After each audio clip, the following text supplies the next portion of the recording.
Hello, it's Robert Miner with Dynamic Traders Group with this week's DT Trade Strategies video for the week beginning May 22nd that we do for our Twitter and YouTube followers. It's a brief video where we try to identify one or two or so trade opportunities or for the coming week, or at least the position of the market from which you can make some trading decisions from.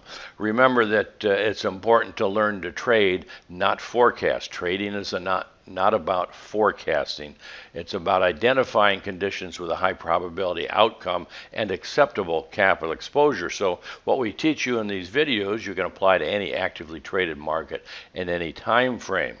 And keep in mind, you need to learn reversal strategies and reversal confirmation and trend confirmation strategies. Again, we don't forecast, we trade. If you like what you learn, check out our DT reports at dynamictraders.com or check out my book, High Probability Trading Strategies, which includes a complete analysis and trading plan from entry to exit. Well, let's get started. Take a look at a couple of markets for this coming week.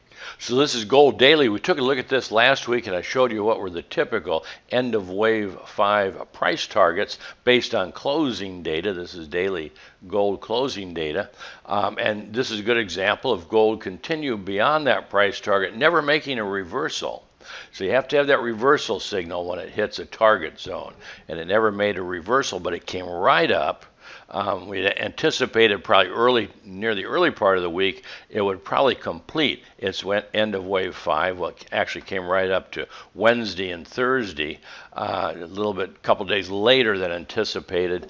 And what's 1880, 1890, 180? Those are what should be the maximum targets if indeed it's making an end of wave 5 of 5. And of course the daily momentums made a bear reversal on Friday when the weekly momentums were dual look back overbought. So that's our initial technical reversal signal. What's 1880? That's 100% alternate price projection of the net range of 1 through 3 from the wave 4 low, and 1890, 180 is 100% alternate price projection of the net ranges of waves 1 through 3 of 5 from the wave 4 or 5 low. That's given that these are a good wave count, which they are, by the way.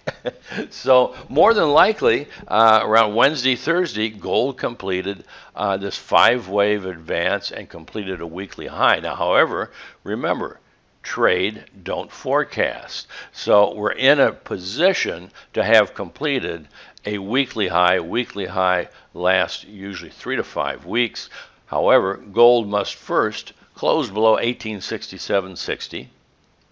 That would be the initial reversal signal confirming the daily momentum bear reversal, and then followed by a close below 1837.60 that confirms that a weekly high is complete. So notice my language. Gold is in a position to have completed a wave 5 of 5 and a weekly high lasting 3 to 5 weeks, but the reversal would be, the initial reversal signal would be a close below 1867.60. Until that happens, the trend's up.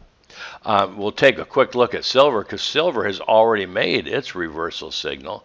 So here's silver daily. It's the daily range data, not just the closing data. Exactly the same position as gold, where last Tuesday it came right in to the extreme end of wave 5 of 5 target zone, and that's again the 100% alternate price projections of the waves 1 through 3, and then Wednesday turned down.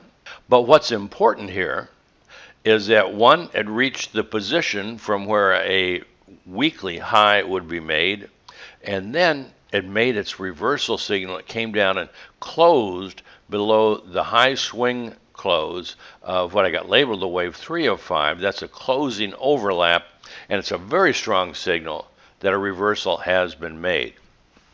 So once again, we don't forecast, we identify trade opportunities. That's a trade opportunity on the short side. Don't necessarily need to take a short, but realize that more than likely the market's going to be sideways to down for 3 or 4 weeks or so. And what would void that? You always identify what would void the probable outlook. Well, it's certainly a trade above last Tuesday's high. Then something else completely is going on. So that's gold and silver. Great great examples of trading, not forecasting. Let's take another look this week at Bitcoin, because what a week it was for Bitcoin, and boy, it just followed the scenario almost ideally. Bitcoin is a great technical trading vehicle. This is the weekly data for Bitcoin. Bitcoin just plunged this past week and reached what was the probable maximum immediate target, at least, and that hovered around. There's several price projections, but it's around the 50%, not the 50% retracement, but the 50% discount off of the high last April, which is around 32,450. Its low was made right at 30,000. So a little bit below that. Extreme support zone was around 32,450 down to about 28,732. That's the swing low, which I got labeled a wave 4 of 3 of 5, or 4 of 3 of 3 of 3, or something like that. Anyway, it came right down into that massive support zone and bounced off of it. Here is, and by the way, we're probably near a weekly low if we haven't completed a weekly low. Bitcoin was another one that the picture is more clear if you look at the close-only data. And so it came down off of that April high for a probable 1 or A decline, and I showed you before the A, B, C, D, E, probable wave 2 or B.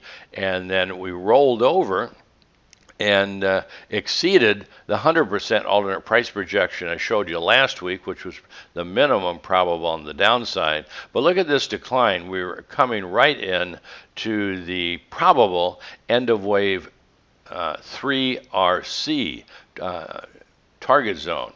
And the extreme downside on a closing basis should be around 34,323. Of course, we've already exceeded that intraday, but that would be on a closing basis, probably about the extreme on the downside before we completed a weekly low and a wave 3 of C low. So we're almost there, and we've reached at least a probable target zone for this wave 3 or C, and that's the 162% alternate price projection based on closes of the wave 1 or A from the 2 or B high. So we reached that this past week on a closing basis, maximum on the downside, probably around 34,323. And we've already made our bullish reversals in our daily momentum, so we may have completed the low already. The point would be here, the decline in a probable weekly low, if it's not complete, it probably will be by the middle of this coming week over the next 2 to 3 days, and certainly a close above Thursday's close at 4630 signals that that probable weekly low is complete. So that's fairly significant. And boy, what a beautiful time, price, pattern, everything coming together. Dual time frame momentums for Bitcoin for a probable weekly low. That's it for this week. I hope you all stay safe and you have a great weekend and a great coming week. It's Robert Miner here. I'll be back with you next week with another brief video. Please check out our DT reports at dynamictraders.com or my book, High Probability Trading Strategies. Take care.